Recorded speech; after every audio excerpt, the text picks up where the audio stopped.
It is 6 and you are asleep, you are doing nothing wrong. And a small furry animal is sitting on your chest, staring directly into your soul, screaming. Not because there is a fire, not because something's wrong, because its bowl is at 80% instead of 100. So you get up, in the dark, and you feed it. And it walks away without saying thank you, later. You are at work, getting shouted at by a man in a slightly better shirt than yours, and you are doing this, all of this, partly so you can afford the good salmon pate. Not for you, for the cat. The cat does not eat the cheap food anymore. The cat tried the cheap food, looked at you, and left it in the bowl as a statement.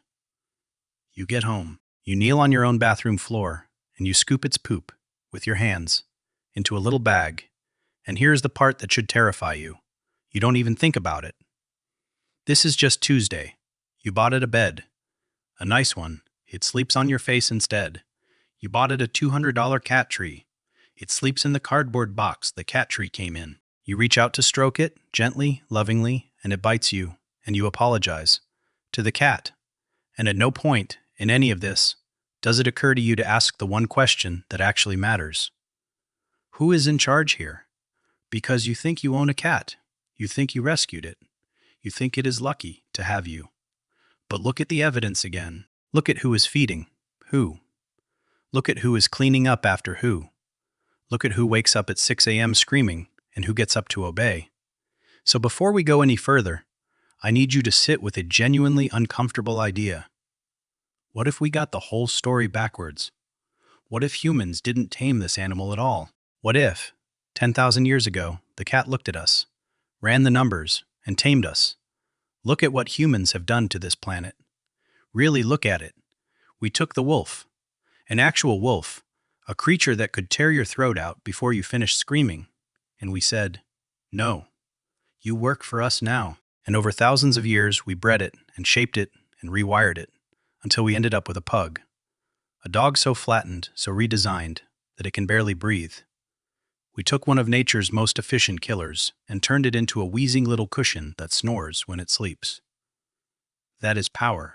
That is what we can do. We took the aurochs, a wild bull the size of a car, horns like swords, a thing that would flatten a man without slowing down, and we shrank it, calmed it, pinned it in, and turned it into a milk machine that stands in a field and waits for us to squeeze it. We didn't ask. We just did it. We took the wild boar, all muscle and tusk and bad attitude, and we turned it into the pig. Fat, soft, agreeable, happy to live in the mud until the day we decide it is lunch. This is who we are. We are the species that looked at the entire animal kingdom, every fang and every claw, and said, sit, and it sat. We call ourselves the masters of this planet, and honestly, we earned it.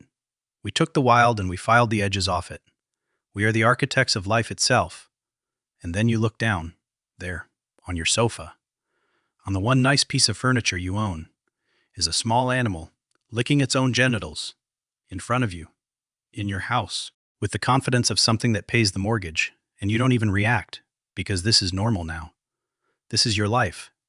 So let's ask the obvious question, the one nobody ever stops to ask. This creature, the cat, how did it get in here? When did we agree to this? We remember taming the wolf. We remember wrestling the bull. We've got the whole heroic story of man conquering beast. But nobody anywhere has the story of the day we sat down and tamed the cat. Because it never happened. Think about what the cat actually does for you. The dog guards the house.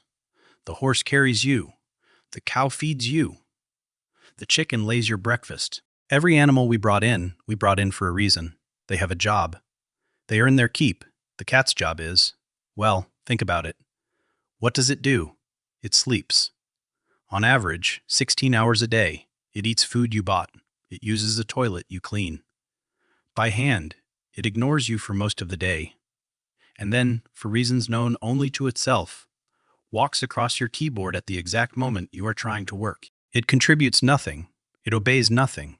You cannot train it. You cannot command it. You call its name and it looks at you, decides you are not worth the effort, and goes back to sleep. And somehow, it lives in your home, eats your money, and sleeps on your bed, not the floor. Your bed, the good spot. Every other animal on Earth we had to catch and cage and break. The cat just walked in and stayed, and we let it. We didn't conquer this one. We didn't even negotiate. It moved in, put its feet up, and started running the place. And we said thank you. So here is what I want to know. If we're the species that tamed the wild, that bent nature to our will, that turned wolves into pugs and bulls into milk machines, then how did we end up as the only animal in this house that has a full-time job? How did this happen? To answer that, we have to go back about 10,000 years, to the exact moment humans made the single greatest mistake in the history of our relationship with the animal kingdom. A mistake so good for the cat that it is still laughing about it today. Okay, 10,000 years ago. Let's go back. Picture a human, your ancestor, for about 200,000 years before this moment. This is a person who does not stop moving, ever, because that is the deal. You follow the food, the herd moves, you move. The berries run out here, you walk to there, you do not own things, because you have to carry everything you own on your back forever. Nobody has a sofa. Nobody has a cupboard. There is no home. There is just the next place. And then, somewhere in the Middle East, in a stretch of land we now call the Fertile Crescent, a human has an idea that changes everything. What if? Stay with me here. What if we stopped walking? What if instead of chasing the wheat around the countryside like idiots, we just planted it? Right here. And waited. And stayed. This is the agricultural revolution. It is genuinely, no exaggeration, the most important thing our species has ever done. We stopped wandering. We settled down. We planted grain. We grew more of it than we could eat in a day. And for the first time in the entire history of life on Earth, a living creature had a surplus. Extra food. Food for later. And to keep that food, we built the single most important object in this entire story. A box. A big box to hold the grain. A granary. A storehouse. The first time in history that a huge pile of food sat in one place, protected from the weather, day after day, month after month, just sitting there. We thought we'd invented security. We thought we'd finally beaten hunger. What we'd actually built was a restaurant. Because here is what a giant, warm, dry pile of grain looks like if you are not a human. If you are, say, a mouse. To a mouse, this is not a granary. This is heaven. This is an all-you-can-eat buffet with a roof. Infinite food, no predators, warm in the winter, and the idiots who built it are asleep half the day. So the mice came, not a few. Thousands, every rodent for miles, caught the scent of that grain and moved in. The humans built a food store, and they accidentally rang a dinner bell that every mouse and rat in the region could hear. And now the people who invented farming are standing there, watching the food they broke their backs to grow disappear down 1,000 tiny throats. They're being eaten out of house and home by an enemy too small and too fast to catch. This is a disaster. This could end the whole experiment. And this, right here, is the moment. This is the exact crack in the door that the cat has been waiting for. Because out there, in the wild, prowling the edges of this new human settlement, is a small, lean, unremarkable predator. The African wildcat. Felis sylvestris libica. Not cute. Not fluffy. A hard, striped, efficient little killer that hunts alone and answers to nobody. And this cat catches a scent on the wind, not grain. The cat could not care less about grain. It smells mice. Thousands of them, concentrated in one spot, fat, slow, and stupid on all that free food. And the wildcat walks up to the edge of the village, and it looks at the situation. And somewhere behind those flat, unimpressed eyes, it does a calculation that will define the next 10,000 years. It sees the food. An unlimited supply of prey, herded conveniently into one location. It sees shelter, warm buildings, dry corners, protection from the weather and the bigger predators. And it sees the staff, a colony of soft, upright, hairless apes who, for some reason, have built and defended this entire mouse factory. Who will keep the roof up? Who will keep the bigger predators away? Who will maintain the whole operation 24 hours a day and ask for absolutely nothing in return? And the cat thinks, well, this is convenient.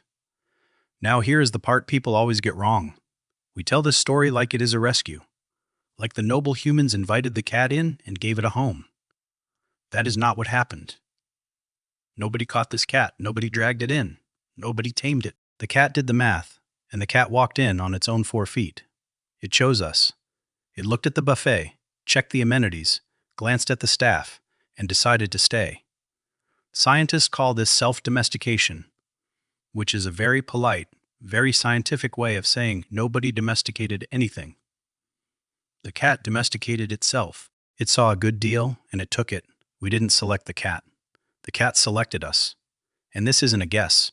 On the island of Cyprus, archaeologists found a grave. Around 9,500 years old, a human buried carefully, deliberately. And right next to that human, buried with the same care, in its own little spot, a cat, not eaten, not sacrificed, buried like it mattered, like it was family. Almost 10,000 years ago, a human loved a cat enough to be buried with it. The cat had been running this operation for a very, very long time. So that is the deal. That is the origin story. Humans invented farming and civilization and the storage of food, this staggering achievement, and the greatest beneficiary of the entire agricultural revolution, the real winner, was a small, wild predator that showed up, ate the pests, and never left. But eating a few mice, that is not nothing, right? That is a fair trade, rent for the room. The cat pulls its weight, at least a little. Well, hold on, because if you actually put the cat's job description on paper and you compare it, side by side, with the contract we handed to every other animal we let inside, you start to see the con for what it really is. So let's actually do the paperwork. Let's line up every animal that lives and works for humans, and look at the contract each one signed, because every domestic animal has a deal, a job description, something it gives us in exchange for the food and the shelter and the protection. That is the whole point of domestication. It is a business arrangement. So let's read the contracts out loud. The cow. The contract for the cow is brutal, and the cow honors every word of it. In exchange for a field and some safety, the cow gives us milk every single day, gallons of it, and when the cow can no longer give milk, the cow gives us. The cow, all of it. The meat, the leather, the bone. There is no part of the cow's contract that is not fulfilled. The cow pays with its body, and then it pays with its life, full price. The chicken lays an egg almost every day. For its entire life, a little package of protein, produced on site, delivered fresh, no complaints. And then, when the eggs stop, same as the cow, the chicken becomes dinner. The chicken's whole existence is output. It is a machine that turns grain into breakfast, and when it stops, it becomes lunch. The sheep grows a coat. We shear it. It grows another one. We shear it again. It is an animal whose actual job is to be a renewable sweater forever, until it too, inevitably, becomes a Sunday roast. The sheep gives us the coat off its back, literally, and then gives us the rest. The horse carried us across entire continents, pulled our plows, went to war for us, died in their millions in battles they did not start and could not possibly understand, with men on their backs running directly into other men. The horse gave us its speed, its strength, and its life, and it did it while being whipped. The dog, oh, the dog. The dog gave us its whole soul. The dog guards the house at 3 a.m. when it hears a noise, ready to fight something 10 times its size for you. The dog herds your sheep. The dog finds you when you are lost in the snow. The dog waits at the door for 8 hours because you left, and greets you like a returning war hero because you came back. The dog loves you more than it loves itself, and asks for a pat on the head. The dog signed the most generous contract in the history of the animal kingdom, and it has never once broken it. Every single one of them, cow, chicken, sheep, horse, dog, everyone gives something. Everyone has a job. Everyone pays rent, in milk, in eggs, in wool, in labor, in loyalty, in blood. Now, let's read the cat's contract. The cat, in exchange for premium food, a warm house, free health care, daily cleaning, and unconditional worship, provides. Let me check my notes here. Provides. Occasionally, when it feels like it, if it happens to be in the mood, and only if the mouse is being genuinely disrespectful. The killing of one mouse, that is it. That is the whole contract. That is the entire value proposition. And even that one thing, it won't do reliably. Ask anyone who has ever kept a cat to deal with a mouse problem. Half the time, the cat watches the mouse run across the kitchen with the mild interest of a man watching someone else's traffic. Sometimes it catches the mouse, plays with it for 40 minutes, and then lets it go under the fridge, alive, as a hobby. And sometimes it catches the mouse, kills it, and brings it to you. Not as food. As a gift, to teach you, the pathetic staff, how to hunt. Because it is concluded that you cannot feed yourself. And here's the thing that should really get you. It doesn't even need to catch the mice anymore. You feed it twice a day. From a bag, the original job, the one thing it was hired for, the pest control, the entire reason it got through the door 10,000 years ago. It has been made redundant. The cat outsourced its own job to you, and it kept the house. So look at the two columns. On one side, the cow bleeding, the horse dying, the dog giving up its entire heart, the chicken producing until the day it is eaten. And on the other side, a small animal that provides a maybe, on a good day, killing of one mouse, that it doesn't even have to kill because you already bought its food. And that will then bite you for touching it wrong, and they all get the same thing in return. Food, shelter, safety. The cow that gives everything and the cat that gives nothing get the exact same deal. In fact, no, that is not true. The cat gets a better deal. The cow sleeps in a barn. The cat sleeps in your bed. The dog eats from a bowl on the floor. The cat rejects the food you served and waits, staring, until you open the better one. This is not a fair contract. This is not even a bad contract. This is a heist. Every other animal negotiated a trade. The cat negotiated a lifestyle. It walked into the single greatest deal any organism has ever made with another. And the genius of it, the absolute genius, is that it convinced us we're the ones being generous. So how? How does an animal that gives nothing get everything? How does it pull off a con this clean, for this long, on the species that tamed the entire planet? It can't be an accident. And it isn't. The cat is running a strategy, a biological, psychological, ruthlessly effective strategy. And to see how it works, we have to look at the cat's actual weapons. Because it turns out, the cat has been hacking your brain this whole time. And it is using a sound you've heard 10,000 times without ever once realizing it was aimed at you. That sound. Let's talk about that sound. Here is a fact that should genuinely unsettle you. Adult cats, out in the wild, barely meow at each other. They hiss, they growl, they yowl during fights. But the meow, that specific little sound, the one your cat makes at you 40 times a day. Adult cats basically don't use it with other adult cats. It is not really cat language. Kittens meow. Yes, kittens meow at their mother to say I am cold, I am hungry, I am lost. And then they grow up, and they stop, except for one situation. One, the meow you hear every single day is a sound cat's, developed almost exclusively to talk to us. They looked at us, worked out that we don't speak cat, and invented a brand new language just for the staff. Your cat is not meowing because that is what cats do. Your cat is meowing because 10,000 years of living with humans taught it that this specific noise makes the big dumb apes do things. It is not communication, it is a control panel, and it built that panel by studying us. But the meow is just the front door. The real weapon, the masterpiece, is the purr. You think the purr means the cat is happy. That is what everyone thinks. And sometimes, sure, it is. But scientists looked closely at the purr, and what they found is genuinely one of the most sinister things in the animal kingdom. Cats also purr when they're frightened, when they're injured, when they're at the vet, terrified. When they are literally dying, cats have been recorded purring on the operating table. Purring is not simply I am happy. Purring is something the cat does to soothe itself. And, it turns out, to work on you. Here is where it gets clever.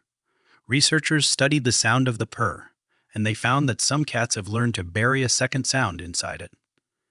When a cat wants something, food, usually, It changes the purr. It threads a high-frequency cry into the middle of the low, rumbling, contented purr. And that hidden cry sits at almost exactly the same frequency as a human baby crying. Read that again. The cat has learned to hide the sound of a crying infant inside a sound that says everything's fine. So your brain, on the surface, hears a happy, relaxed cat. But somewhere underneath, in the deep, ancient, panic-wired part of your brain, the part that evolved over millions of years to never ever ignore a crying baby, an alarm goes off. You don't know why. You just feel, suddenly, that you need to get up and feed the cat right now. It reverse-engineered the one sound your species is biologically incapable of ignoring, and it slipped it into a lullaby. That is not an animal that stumbled into your house. That is a con artist that learned the exact frequency of your soul and started playing it like an instrument. And then there is the face. Let's talk about the face, because the face is a weapon too, and it is not even the cat's fault, which somehow makes it worse. Human beings are hardwired, from birth, to respond to certain features. Big eyes, a small nose, a round face, a high forehead. We're programmed to see those things and feel an overwhelming urge to protect and nurture whatever has them. Why? Because that is what our own babies look like. It is a survival mechanism millions of years old. Big eyes and a round face mean baby. Baby means protect, no thinking required. It happens below the level of conscious thought. Now, picture a cat's face, the big, forward-facing eyes, the tiny nose, the round little head. The cat, entirely by accident of evolution, is wearing a set of features that press every single one of your baby buttons at once. Your brain looks at a cat, and on some ancient level, it can't override, files it under infant. Undermine, under protect at all costs. You are not choosing to love the cat. Your own biology is being triggered against your will by an animal that just happens to look like the thing you are built to die for, and the kitten. God, the kitten is almost unfair. Enormous eyes, wobbly little walk, tiny squeak. It is a lockpick shaped exactly like your parental instinct. One look, and a fully grown adult human, a member of the species that turned wolves into pugs and bulls into burgers, goes completely, helplessly soft. Take it home, it says. And you do every time. So let's add up the arsenal. It invented a private language just to issue you instructions. It engineered a purr with a baby's cry hidden inside it to override your nervous system. And it walks around wearing a face your brain is physically incapable of resisting. This is not a pet. This is a small furry predator that has independently figured out and weaponized 3 separate exploits in the human operating system: sound, instinct, and the face. It didn't tame itself into your home with love. It hacked its way in. And once we understand the tools, one question is left. The big one. Did it mean to do this? Is the cat a genius, running a deliberate con, or did it just get incredibly cosmically lucky? And the answer to that is where this whole story turns, one last time. So genius, or luck, let's be honest, and take the cold shower first. The cat did not sit down 10,000 years ago and draw up a plan. There was no meeting, no little striped mastermind stroking its chin. Going first, we infiltrate the granary, then we perfect the fake baby cry. And by the year 2026, they'll be buying us tiny hats. That is not how any of this works. The cat did not scheme. Evolution schemed, and the cat just showed up wearing the results. Here is the actual, unglamorous mechanism. Way back at the start, some of those wildcats around the villages were a little bolder than others, a little more relaxed around humans, a little less likely to bolt. And those cats, the calmer ones, got closer to the grain, got closer to the mice, got more food, and lived to have more kittens. The terrified, hissing, run at the sight of a human cats stayed out in the cold. So generation after generation, the gene pool filled up with the cats that could tolerate us. Nobody chose it. It just paid off. The friendly ones ate, and the ones that ate, bred. And the purr with the cry in it, the meow, the whole language. Same thing. The cats that happened to make the sounds that got a reaction, got fed a little more, survived a little better. The ones we found the cutest got taken in. The ones that pushed our buttons hardest got the warmest spots by the fire. We were running a breeding program the entire time, 10,000 years long, and the thing we were selecting for, without ever deciding to, was manipulativeness. We personally, lovingly bred the con artist. We made it.